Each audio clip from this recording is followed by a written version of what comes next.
আমাদের মজলুম সম্পাদক ডক্টর মাহমুদুর রহমান যে ত্যাগ স্বীকার করেছে, তার জীবন আমরা দেখেছি কিভাবে কোর্টের প্রাঙ্গণে রক্তাক্ত হয়েছেন, দেশ ত্যাগে বাধ্য হয়েছেন।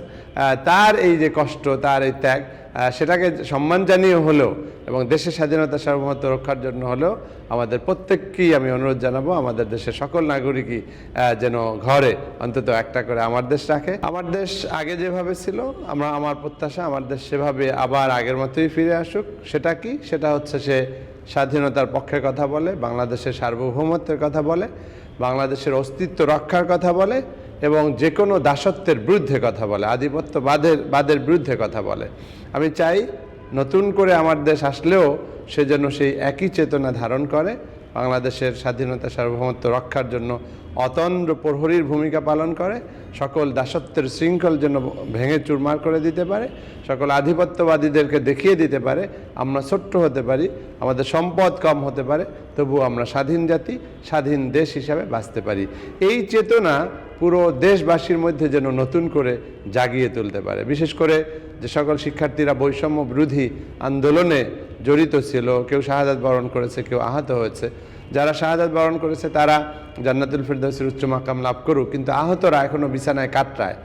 ওরা যেন দেখতে পায় যে না, ওদের এই কষ্ট, ওদের এই ত্যাগ, ওদের এই ডেডিকেশন, এটা স্যাক্রিফাইস, এটা কবুল হয়েছে এবং সেই আলোকে জাতি এগিয়ে যাচ্ছে। এবং সেটার জন্য একটা সাইকোলজিক্যাল যে প্রেশার, এটা কিন্তু অবশ্যই এই গণমাধ্যম সৃষ্টি করবে এবং আমার দেশ এই ভূমিকা জোরালোভাবে পালন করবে বলে আমি প্রত্যাশা করি। পাঠক দর্শকদেরকে বলবো যে আমার দেশ এখন যেহেতু অনলাইন মিডিয়া এত ব্যাপকভাবে প্রসারিত হয়েছে, যার কারণে পাঠকরা অধিকাংশই মোবাইলে ব্যবহার করে, কিন্তু আমি পাঠকদের কাছে অনুরোধ জানাবো যে তারা আদর্শিক কারণে হোক, দেশের স্বাধীনতা সার্বভৌমত্ব রক্ষার কারণে হোক, যেভাবেই হোক, সবাই যেন ঘরে ঘরে একটি করে আমার দেশ পত্রিকা রাখে, এটা আমার অনুরোধ থাকবে।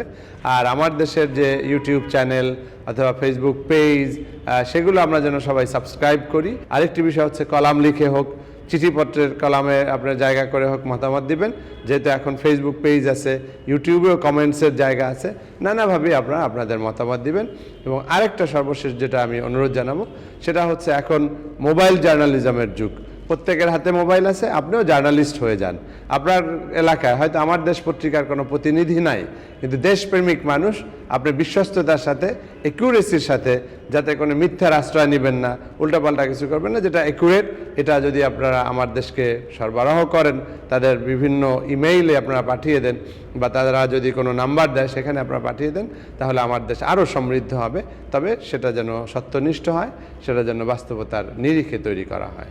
আসলে কোনো গণতান্ত্রিক রাষ্ট্রে কোনোভাবেই গণমাধ্যমের উপরে এইভাবে নির্যাতন, এইভাবে নানা ধরনের দমন পীড়ন, এটা আসলে কোনোভাবেই মেনে নেওয়া যায় না। আমি একজন বিশ্ববিদ্যালয়ের শিক্ষক, একজন গণমাধ্যম কর্মী, গণমাধ্যমের শিক্ষক হিসাবে আমি তীব্র নিন্দা জানাই এবং এই জাতীয় অপচর্চা বা দুঃসাহস আর ভবিষ্যতে যেন কেউ না করে, সেজন্য আমি জাতিকে সজাগ থাকার জন্য অনুরোধ জানাই। কারণ গণমাধ্যম সে তো মানুষের কথা বলে, গণমাধ্যম আমরা যেটাকে বলি ভয়েস অফ দ্য পিপল, মানুষেরই কণ্ঠস্বর হচ্ছে গণমাধ্যম।